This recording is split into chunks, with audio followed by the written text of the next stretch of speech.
brought to you by Agilus Diagnostics. Health test की बात आती है तो मैं भरोसा करता हूँ India largest diagnostics company Agilus diagnostics. खुद को टेस्ट करते रहो। लता दी और आपके बीच एक कनेक्शन है, बहुत बड़ा।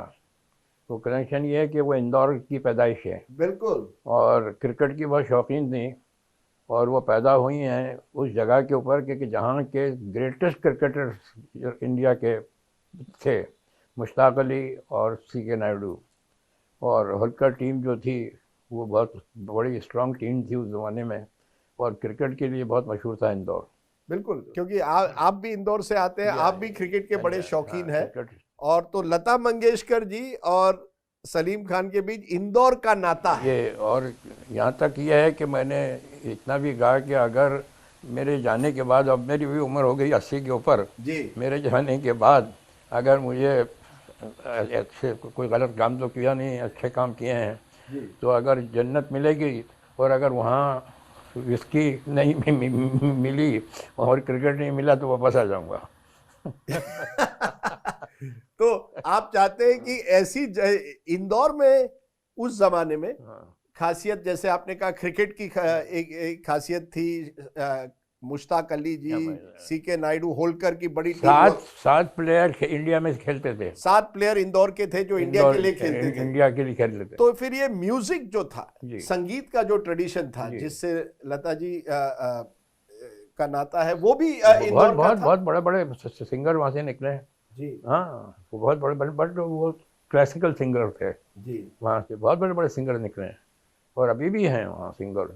और बहुत बड़ा शौक था लोगों को अपना म्यूज़िक का, तो इसलिए लता जी का मतलब जब भी मिलता था मैं कभी, तो उनको वही कहते हैं इंदौर वाले। मैं गया भी था उनके घर इंदौर में, उनका घर देखा मैंने बाद में जब मुझे मालूम पड़ा कि ये इनका लता जी का घर है।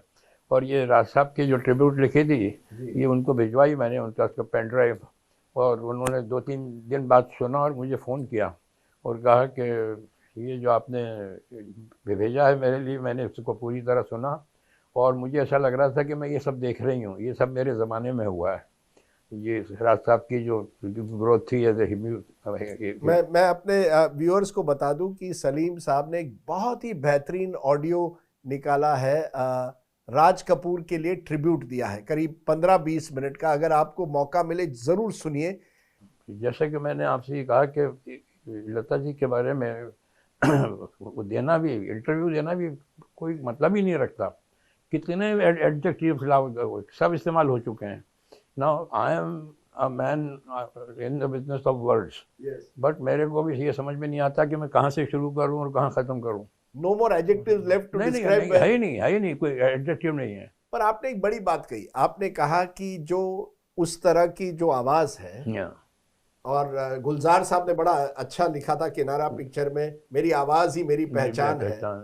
आप कह रहे हैं कि 10 साल बाद, 20 साल बाद भी लता मंगेशकर अपने आवाज़ के लिए जानी जाएगी, क्योंकि वो गाने तब भी लोग सुनेंगे, लाइफ भर चलेंगे। वो तो दुआ है उसके लिए। तो मैं सब कुछ, वो जो पहला कहा कि अब ये पैसा जो है लक्ष्मी की देन है, एक झटके में चली जाती है। बिल्कुल, पता लगा कि सुबह नहीं है, रात को थी तो सुबह नहीं है।